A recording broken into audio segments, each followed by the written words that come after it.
Mensagem número 29, no estudo da salvação, baseada numa passagem dos Atos dos Apóstolos, capítulo 2, versículo 47, onde se diz: E todos os dias acrescentava o Senhor à igreja aqueles que se encontravam em salvação. E Emmanuel comenta: a expressão fraseológica do texto varia por vezes, acentuando que o Senhor acrescentava à comunidade apostólica todos aqueles que estavam se salvando ou que se iam salvar. De qualquer modo, porém, a notícia serve de base a importante estudo da salvação. Muita gente acredita que salvar-se será livrar-se de todos os riscos na conquista da suprema tranquilidade. Entretanto, vemos o Cristo apartando as almas em processo de salvação para testemunho incessante no sacrifício. Muitos daqueles que foram acrescentados ao serviço da Igreja nascente conheceram aflição e martírio, lapidação e morte.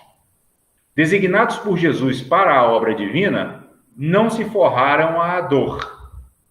Mãos calejadas em duro trabalho, conheceram sarcasmos, soezes e vigílias atrozes. Encontraram no excelso amigo não apenas o benfeitor que lhes garantia a segurança, mas também o mestre ativo que lhes oferecia a lição em troca do conhecimento e a luta como preço da paz. É que salvar não será situar alguém na redoma da preguiça, à distância do suor, na marcha evolutiva, tanto quanto triunfar não significa deserção do combate.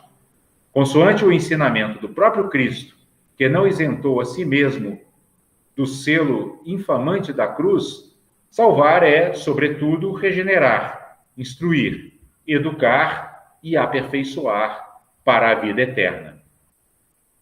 Então vejam, pessoal, que o título da nossa mensagem de hoje é No Estudo da Salvação. Então, talvez a primeira coisa que deveríamos fazer é refletir um pouco sobre o próprio título, né? Porque a palavra estudo, ela significa, né, a aplicação da nossa inteligência para compreender algo que desconhecemos ou do qual temos pouco conhecimento. Então, vejam que quando Emmanuel nos propõe como título dessa mensagem, No Estudo da Salvação, ele está já nos dando recado de que nós precisamos aprimorar a nossa compreensão do que seja salvação. O que significa salvação? Porque existe uma compreensão muito difundida hoje entre várias igrejas e em várias religiões de que a salvação vem de um agente externo, né? De que, por exemplo, Jesus nos salvará, nos resgatando em algum momento, voltará ao planeta, nos resgatará do sofrimento e da aflição.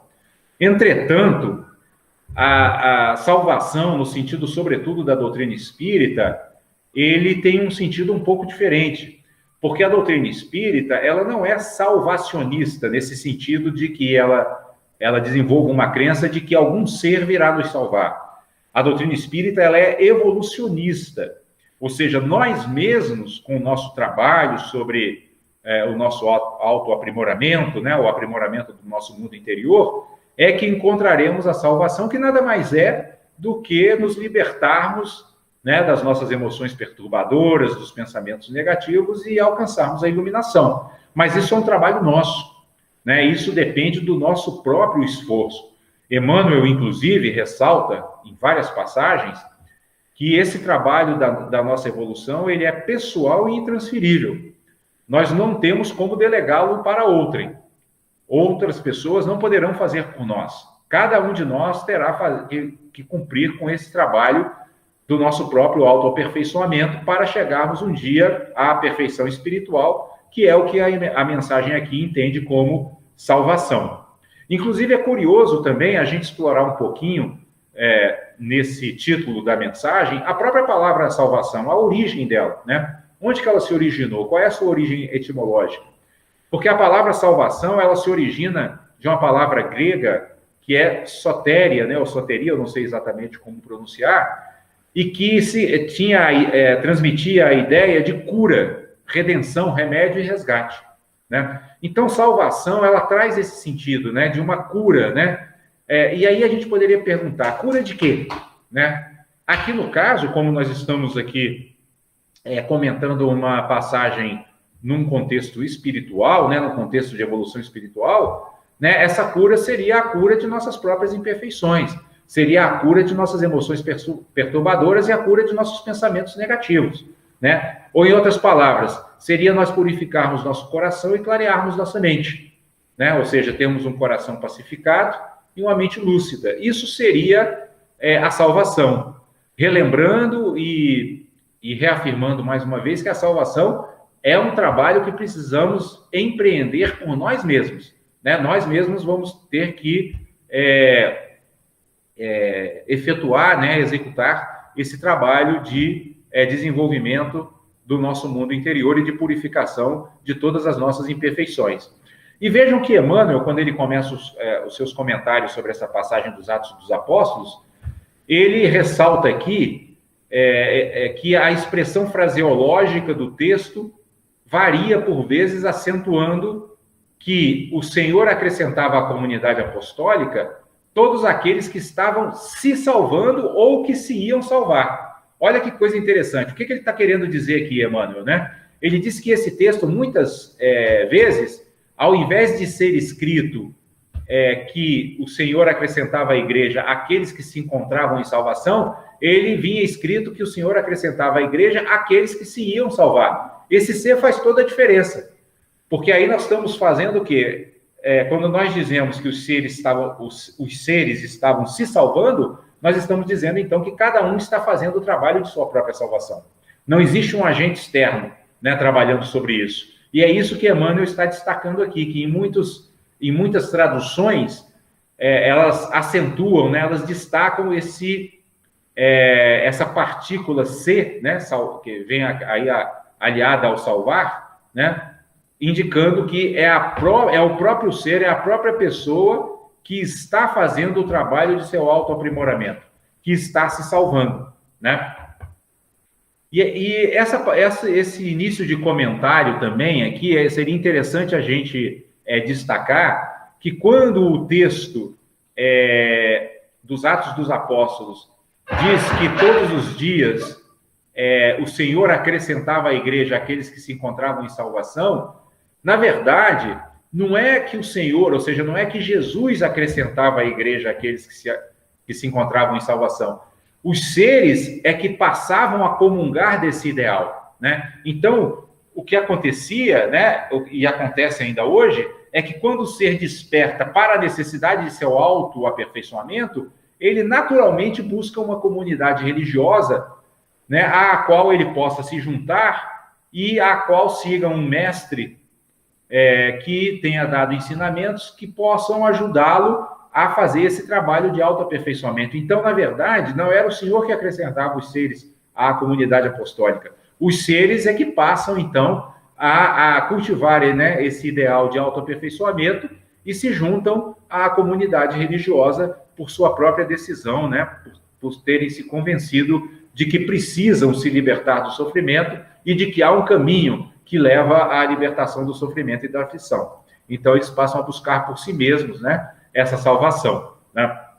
Mais à frente, Emmanuel vai nos dizer que muita gente acredita que salvar-se será livrar-se de todos os riscos na conquista da suprema tranquilidade, né? Só que ele ressalta que não é dessa forma, né? Que esse entendimento de que nos salvarmos seria entrarmos para uma comunidade religiosa que nos daria a suprema tranquilidade, não é isso que realmente significa a caminhada espiritual, né? Porque mais à frente, Emmanuel nos diz que o Cristo nos alerta, né, que todas essas almas, todos esses seres, né, todos esses espíritos que resolveram entrar no caminho do desenvolvimento espiritual, deram incessante testemunho do sacrifício.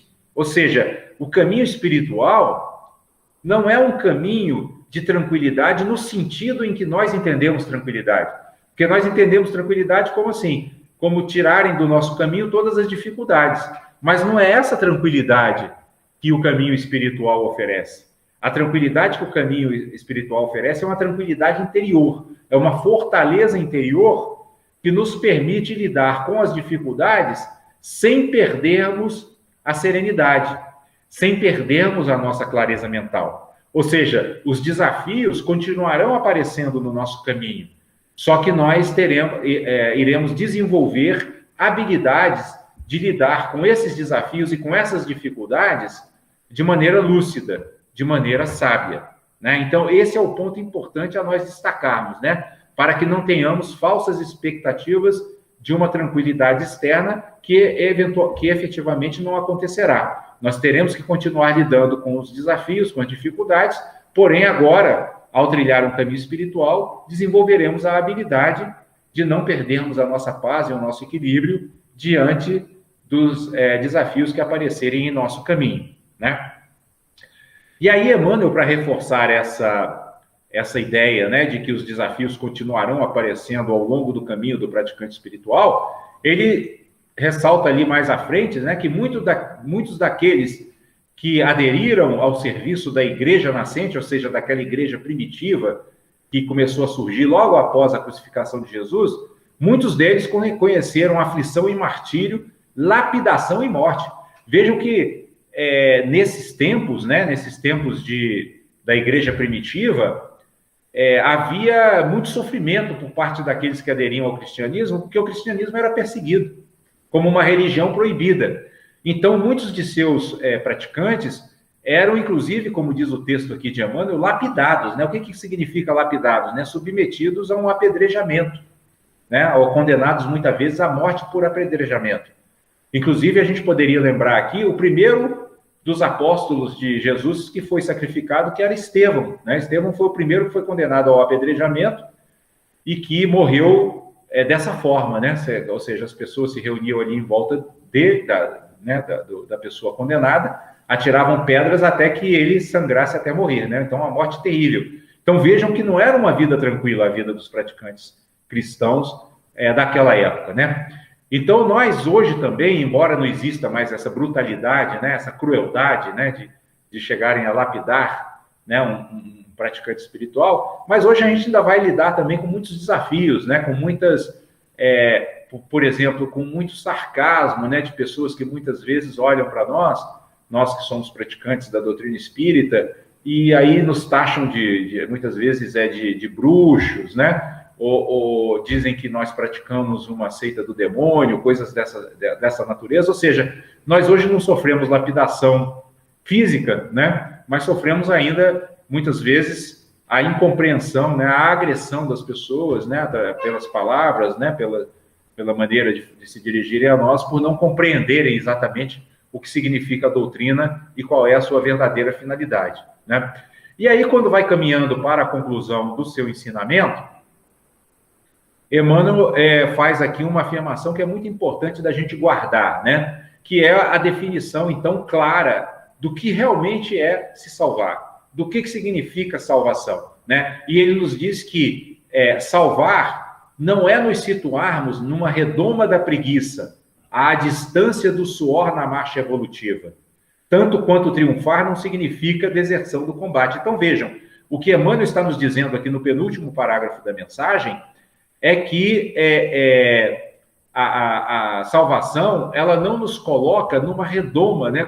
Porque lembrem, o que é uma redoma, né? Redoma é como um vaso, né, de vidro, na forma de um sino, né? Que a gente usa para proteger alguns objetos ou alimentos que, por serem muito delicados, não podem ter contato direto com o ar nem com a poeira, né? Então, o que Emmanuel está nos dizendo aqui é o seguinte: nos salvar não é nos colocarmos na redoma da preguiça, ou seja, salvar-nos, evoluir espiritualmente, vai requerer muito trabalho, né? Lembrando que preguiça é uma das 6 emoções perturbadoras elencadas pela doutrina budista, né? A preguiça é justamente aquela falta de disposição para praticar os ensinamentos espirituais. Não é a preguiça no sentido comum, porque às vezes a pessoa pode ser até muito ativa do ponto de vista material, trabalhar muito, né, para ganhar dinheiro, para construir uma casa, para adquirir bens, mas aqui não está se falando de uma preguiça em relação às questões materiais. Essa preguiça que se refere aqui, Emmanuel, é a preguiça em praticar os ensinamentos, né? Em trabalhar para superar as nossas próprias limitações. É isso que ele chama também aqui de deserção do combate. Porque vocês se lembram que Paulo, assim que desencarnou, ou pouco antes de desencarnar, ele disse uma frase muito significativa, né? Ele disse: combati o bom combate, encerrei a carreira, guardei a fé, né? Ou seja, ele até o seu último suspiro, ele não deixou de trabalhar intensamente para se melhorar, para purificar seu coração e para clarear sua mente. E é isso que Emmanuel está dizendo que nós precisamos fazer também, porque nós só triunfaremos sobre nossas próprias imperfeições se combatermos esse bom combate a que se refere Paulo, né? Se lutarmos contra nossos pensamentos impuros, né? Se trabalharmos para superar as nossas emoções perturbadoras. E aí Emmanuel conclui sua mensagem dizendo que salvar é, sobretudo, regenerar, instruir, educar e aperfeiçoar para a vida eterna. Percebem? Então, vejam que aqui nessa última frase da sua mensagem, do seu ensinamento, Emmanuel confirma aquilo que nos diz Jesus no Evangelho, quando diz: buscai primeiramente o reino de Deus e sua justiça, que o restante lhe será dado por acréscimo. É a mesma coisa, porque aqui Emmanuel, quando ele nos diz que salvar é nos aperfeiçoarmos para a vida eterna, ele está querendo dizer que nós devemos priorizar em nossa vida a prática espiritual sobre qualquer outra atividade que a gente possa ter que desempenhar. Porque é óbvio que no mundo nós precisamos dos bens materiais, né? Nós precisamos comer, nós precisamos morar, dormir, né? Nós precisamos ter abrigo, nós precisamos nos transportar. Só que essa não é a finalidade da nossa vida. A finalidade da nossa vida é a evolução espiritual. E o que o Evangelho nos diz é que se nós trabalharmos prioritariamente pela nossa evolução espiritual, naturalmente as outras coisas virão ao nosso encontro para satisfazer também as nossas necessidades materiais. Por quê? Porque o ser que trabalha intensamente pela sua evolução espiritual, ele cria uma aura, né, no seu entorno, né, uma aura magnética que atrai para ele tudo aquilo de que ele necessita. É por isso que nós estamos, inclusive, estudando aquele capítulo do Evangelho, né, que Jesus diz assim, que a gente não deve ficar ansioso, preocupado com o que vestiremos, com o que comeremos amanhã, porque se estivermos no caminho do desenvolvimento espiritual, essas coisas virão a nós de forma natural e nós não teremos qualquer carência, né? Não sofreremos de falta de nada daquilo de que necessitemos.